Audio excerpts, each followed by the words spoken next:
നമസ്കാരം. രോഗദുരിതങ്ങൾ മനുഷ്യൻ്റെ ജീവിതത്തിലുള്ളതാണ്. നമുക്കെല്ലാം തന്നെയുണ്ട്. ഇപ്പോൾ തന്നെ എനിക്ക് തന്നെ 35 വർഷമായ പ്രമേഹമുണ്ട്. മരുന്ന് കഴിച്ചേ പറ്റുള്ളൂ. പ്രാർത്ഥന കൊണ്ട് രോഗശമനം ഉണ്ടാവും എന്ന് വിശ്വസിക്കുന്ന ഒരു വലിയ സമൂഹവും നമ്മുടെ കൂട്ടത്തിലുണ്ട്. എന്നെ ഇവിടെ വിളിക്കുന്ന പലരും ഞങ്ങൾ ഇത്തരം ക്ഷേത്രങ്ങളിലൊക്കെ പോയി, കുട്ടിക്ക് എന്താ അസുഖം ഉണ്ടായിരുന്നു, ആശുപത്രിയിലൊക്കെ കാണിച്ചു, പിന്നെ നമ്മൾ ഒരുപാട് സ്ഥലങ്ങളിലൊക്കെ പോയി കുറേ പൂജാരിമാരെയും സ്വാമിമാരെയും തന്ത്രമന്ത്രാദികളുമായിട്ട് ബന്ധമുള്ളവരെയൊക്കെ കണ്ടു, മാറ്റമില്ല എന്ന് പറയുന്നുണ്ട്. പക്ഷേ യഥാർത്ഥത്തിൽ ഒരാളുടെ രോഗം ഡയഗ്നോസ് ചെയ്ത് കഴിഞ്ഞാൽ അതിലൊരുപാട് പ്രോസസ്സുണ്ട്.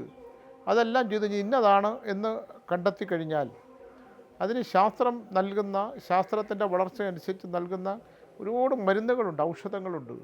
ആയുർവേദത്തിലുണ്ട്, പിന്നെ അലോപ്പതിയിലുമുണ്ട്. ആ മരുന്ന് കഴിച്ചതിന് ശേഷമുള്ള പ്രാർത്ഥന, ഈ മരുന്ന് ഫലിക്കാനുള്ള പ്രാർത്ഥനയാണ് നമുക്ക് വേണ്ടത്. ഇപ്പോൾ എന്നെ കഴിഞ്ഞ ദിവസം ഒരാൾ വിളിച്ചു. അദ്ദേഹം വിദേശത്താണ്. അദ്ദേഹത്തിൻ്റെ 10-11 വയസ്സുള്ള കുട്ടി, പെൺകുട്ടിയാണ്. പെൺകുട്ടി വിഭിന്നമായ, കാരണം 10-25 വയസ്സിനപ്പുറത്തുള്ള ഒരാൾ പെരുമാറുന്ന പോലെ പെരുമാറുന്നു, വളരെ മോശമായ പദങ്ങൾ ഉപയോഗിക്കുന്നു, ഇവരുടെ വിവാഹ ജീവിതത്തിനെക്കുറിച്ച് സംസാരിക്കുന്നു. ഇതിപ്പോൾ ഇവിടെ എനിക്ക് ചുറ്റും നടക്കുന്ന ഒരു സംഭവമാണ്. ഞാൻ അവിടെ പോകാൻ പറ്റിയില്ല. ഈ എഴുത്ത് പരിപാടിയും പിന്നെ ഇന്നലെ 61 ദിവസത്തിൻ്റെ ചടങ്ങൊക്കെ ഉള്ളതുകൊണ്ട് ആ കുട്ടിയെ ഒന്ന് പോയി കാണാൻ പറ്റിയില്ല. വന്നിട്ട് ഇപ്പോൾ 1-ാം തീയതി, ഇന്ന് പോയാൽ 1-ാം തീയതി കഴിഞ്ഞിട്ടേ ഞാൻ കാന്തല്ലൂരിൽ നിന്ന് വരുള്ളൂ. അപ്പോൾ ആ കുട്ടിയെ പോയി കാണണം, എന്താണ് സംഭവിച്ചതെന്ന് നോക്കണം. അത് നമുക്കതിനുള്ള പരിഹാരത്തിലുപരി ഇത്തരത്തിൽ സമൂഹത്തിൽ ഇത്തരത്തിലുള്ള ആൾക്കാരുണ്ടല്ലോ, ഇത്തരം കാര്യങ്ങൾ നടക്കുന്നുണ്ടല്ലോ എന്ന്. അതിന് നമ്മുടെ മെഡിസിൻ മാത്രം, മരുന്നും മന്ത്രവും എന്നാണ്. പ്രാർത്ഥനയോടുകൂടിയുള്ള ഔഷധ സേവ കൊണ്ട് നമുക്ക് രോഗത്തിന് മാറ്റമുണ്ടാകാം. ഈ രോഗം ഉണ്ടാകുന്നതിന് എല്ലാ രോഗങ്ങളും പൂർവ്വജന്മത്തിൽ നിന്നാണ് വരുന്നത്. ആ പ്രാർത്ഥനയും ആ ഔഷധ സേവയും കൊണ്ട് നമ്മുടെ രോഗം പൂർണ്ണമായിട്ടുള്ള ശമനം ഉണ്ടാക്കാൻ ഒരു പരിധിവരെ സാധിക്കും. ഒരു പരിധിവരെ പറ്റുള്ളൂ. അതെല്ലാം ഇപ്പോൾ ക്യാൻസർ ബാധ 100% പൂർവ്വജന്മമായിട്ട് ബന്ധപ്പെട്ടതാണ്. പൂർവ്വജന്മത്തിലെ കർമ്മങ്ങൾ അനുസരിച്ചിട്ടുള്ളതാണ്. അത്തരത്തിൽ ബന്ധപ്പെട്ട ഒരുപാട് രോഗങ്ങളുണ്ട്. ഇതെൻ്റെ ഒരു പഠനം കൊണ്ട് ഞാൻ പറയുന്നതാണ്. ഞാനിപ്പോൾ എന്നെ ആൾക്കാർ വിളിക്കുമ്പോൾ ഞാൻ ദുരിതത്തെക്കുറിച്ച് ചോദിക്കും.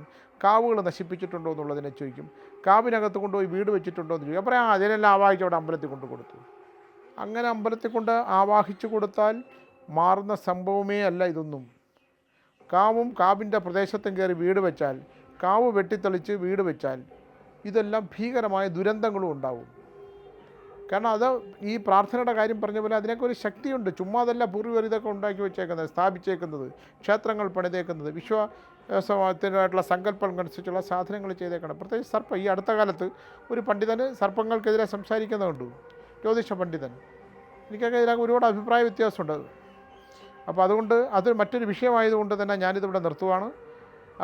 നമുക്ക് രോഗം വന്നാൽ എന്നെ ഒരുപാട് പേര് വിളിക്കുന്നൊരു പ്രാർത്ഥന കൊണ്ട്, ഞങ്ങളെല്ലാ ക്ഷേത്രത്തിലും പോയി പ്രാർത്ഥിച്ചു, സ്വാമി പരിഹാരമില്ല എന്ന് പറയുന്നവരോട് എനിക്ക് അങ്ങനെയുള്ളവർ എന്നെ വിളിക്കുകയും ചെയ്യേണ്ട, അതിന് എനിക്ക് പരിഹാരമില്ല. നിങ്ങൾ ഔഷധ സേവയോടുകൂടിയുള്ള പ്രാർത്ഥനയും കഴിക്കുന്ന മരുന്ന് ഫലിക്കണം എന്നുള്ള പ്രാർത്ഥനയോടുകൂടി മാത്രമേ രോഗത്തിന് ഫലമുണ്ടാവുകയുള്ളൂ എന്ന് പറഞ്ഞുകൊണ്ട് നിർത്തുന്നു. നമസ്കാരം.